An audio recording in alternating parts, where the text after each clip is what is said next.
دنیا نیوز کے پروگرام آن دی فرنٹ میں عثمان ڈار کے ہوش ربا انکشافات 9 مئی کے واقعات کی planning chairman P T I کی زیر صدارت زمان پاک میں ہوئی۔ گرفتاری کی صورت میں حساس تنصیبات اور عمارتوں کو نشانہ بنانے کی ہدایت خود سابق وزیر اعظم نے دی۔ یہ بھی کہا کہ 9 مئی کے حملوں کا مقصد فوج پر دباؤ ڈال کر جنرل عاصم منیر کو عہدے سے ہٹانا تھا، جبکہ یہ بھی کہا گیا کہ اکتوبر 2022 میں long march general Asim Munir کی بطور آرمی چیف تعیناتی روکنے کے لیے کیا گیا۔ عثمان ڈار نے تحریک انصاف چھوڑنے کا اعلان بھی کر دیا۔ کا جو واقعہ ہے وہ ایک دن میں رونما نہیں ہوا۔ یہ رجیم چینج آپریشن کے بعد جب مرکز میں ہماری حکومت چلی گئی اور اس کے بعد پھر پاکستان تحریک انصاف دو مائنڈ سیٹ کہہ لیں یا دو گروپ کہہ لیں، ایک وہ مائنڈ سیٹ جس میں مراد سعید، اعظم سواتی، معاذ اظہر، فاروق حبیب اللہ کے میرے دوست ہیں سارے، وہ ٹکراؤ تھے، یہ اینٹی فوج تھے جی، اور ٹکراؤ کی سیاست کو سپورٹ کرنا۔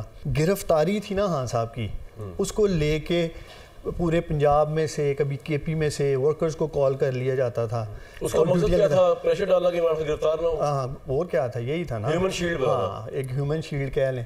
یہ ایک مائنڈ سیٹ کی ایک ایسی سوچ تھی کہ عمران خان کی اگر گرفتاری ہوتی ہے کسی بھی سطح پہ، تو آپ نے دیکھا جوڈیشل کمپلیکس میں کیا ہوا، زمان پاک کے باہر کیا ہوا، پیٹرول بم، جو آپ خود بات کر رہے ہیں۔ عمران خان صاحب تو ورکرز باہر جو اکٹھے ہو جاتے تھے اس کے زمان پاک کے، ہیومن شیلڈ جس کی آپ بات کر رہے ہیں، ہزاروں کی تعداد میں آتے تھے چلے جاتے تھے، ان اور آؤٹ ہو رہا تھا۔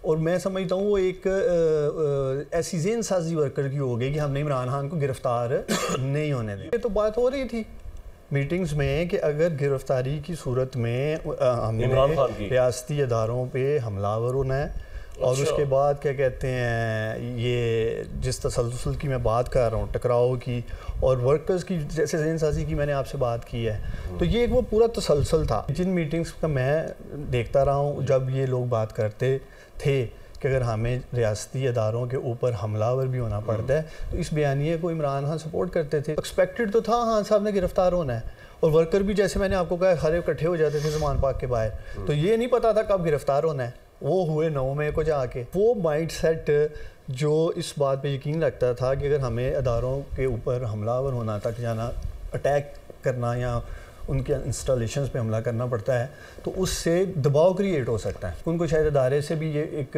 انفارمیشن یا ایسی میسیجنگ تھی کہ شاید اس ساری سچویشن میں آرمی چیف چینج ہو جائے۔ Long march general Asim Munir کی تعیناتی روکنے کے لیے کیا تھا عمران خان نے؟ آف کورس وہ ایک تعیناتی کو بھی روکنا تھا، پھر وہ سارا ایک پورا مائنڈ سیٹ چلتا آ رہا تھا۔ 9 میں ایک ایسا میں سمجھتا ہوں کہ شرمناک سانحہ ہے جس کی جتنی بھرپور مذمت کی جائے وہ کم ہے، اور وہ ایک ایسا سیاہ دبا ہے جسے اب وقت لگے گا دھلنے میں۔ میں سمجھتا ہوں کہ پاکستان تحریک انصاف کی ایز اے جماعت 9 مئی کے بعد بنیادیں ہل کے رہ گئی ہیں۔ جو شخص اس کا ذمہ دار ہے وہ آئیڈینٹیفائی ہونا چاہیے، اسے نشان عبرت بننا چاہیے۔ میرے لیے اس بیانیے کے ساتھ چلنا مشکل ہے، اور نہ ہی میں اس چیز کے لیے آیا ہوں پالیٹکس میں، اور میں نے فیصلہ یہی کیا ہے کہ پاکستان تحریک انصاف اور سیاست دونوں کو خیر بات کہہ دوں۔